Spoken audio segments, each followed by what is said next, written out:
Assalamualaikum warahmatullahi wabarakatuh. Perkenalkan, nama saya Delta Konstantia. Saya dari Prodi Manajemen Dakwah kelas 4A.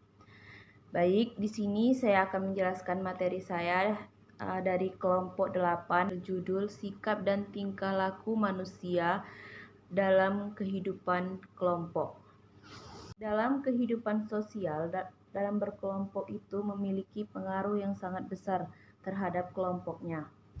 Selanjutnya saya akan menjelaskan mengenai pengertian tentang sikap dalam suatu kelompok ataupun kehidupan sehari-hari. Dikarenakan di bab ini itu menyinggung masalah sikap dan tingkah laku, maka perlu dikemukakan tentang arti sebuah attitude. Ada beberapa para ahli psikologi mendefinisikan tentang sikap. Mengartikan sikap sebagaimana yang berhubungan dalam penyesuaian diri manusia kepada aspek-aspek lingkungan sekitar yang dipilih ataupun kepada tindakannya sendiri. V.H. Alford pernah berpendapat bahwa sikap adalah suatu persiapan pertindakan atau perbuatan dalam suatu arah tertentu. Sikap juga merupakan sebagai kecenderungan yang berpengaruh dan bisa berubah-ubah melalui lingkungan dan pendidikan.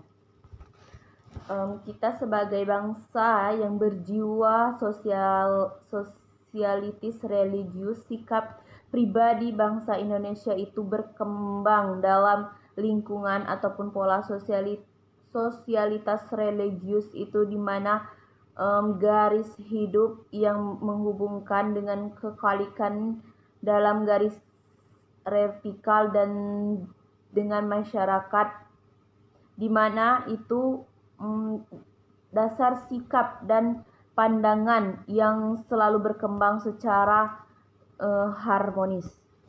Kaitan psikologis dakwah dalam pembentukan sikap suatu kelompok kepribadian manusia itu, kemampuan psikologis pribadi manusia itu adalah menjadikan suatu faktor penentu bagi keberlangsungan proses belajar mengenai segala ide atau pikiran, pengetahuan, cita-cita yang dibawakan oleh juru dakwah ataupun penerang agama dalam kehidupan sehari-hari.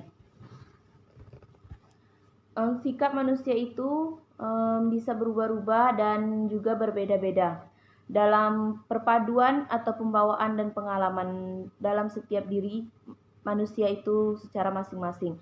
Pembawaan bagi setiap pribadi manusia adalah tidak sama, disebabkan oleh perbedaan-perbedaan unsur keturunan yang diperoleh diri orang tuanya, bahkan keturunan dari nenek moyang ataupun ras dan budaya dalam kehidupan sehari-harinya. Dalam hubungan dengan keturunan ini ada asumsi yang menyatakan bahwa antagonisi adalah ulangan singkat daripada perkembangan manusia, adalah merupakan dengan singkat dari perkembangan suku bangsanya sendiri. Dalam menghayati lingkungan, hidup manusia itu memfungsikan kemampuan persepsi bagaimana yang tidak sama bagi masing-masing diri manusia itu.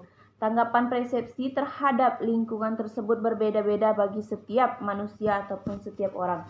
Nah, mengenai psikologis dakwah yang berhubungan dengan sikap dan tingkah laku suatu kelompok itu, menurut saya psikologis itu sangat berpengaruh di dalam diri manusia dan sikapnya itu, di mana kita menentukan bagaimana pola pikiran manusia satu sama lain dan bagaimana cara menghargai sesama manusia ataupun kelompok dalam suatu organisasi itu. Bagaimana cara kita menghargai orang lain berpendapat dan bagaimana kita memberitahu orang lain dalam suatu kesalahan dia terhadap diri dia sendiri. Psikologis ini berpengaruh juga terhadap diri kita sendiri sebagai manusia, di mana Kalau tidak menggunakan psikologis dalam diri, mungkin kita tidak akan bisa berpikir secara luas dan secara sosial bahwa sikap itu perlu dibentuk di dalam diri kita sendiri supaya kita bisa menghargai orang lain dan bisa memberikan effort terhadap orang lain. Baik, mungkin itulah yang saya ketahui mengenai materi saya, sikap dan tingkah laku manusia dalam suatu kelompok. Nah, lebih dan kurang saya mohon maaf. Wassalamualaikum warahmatullahi wabarakatuh.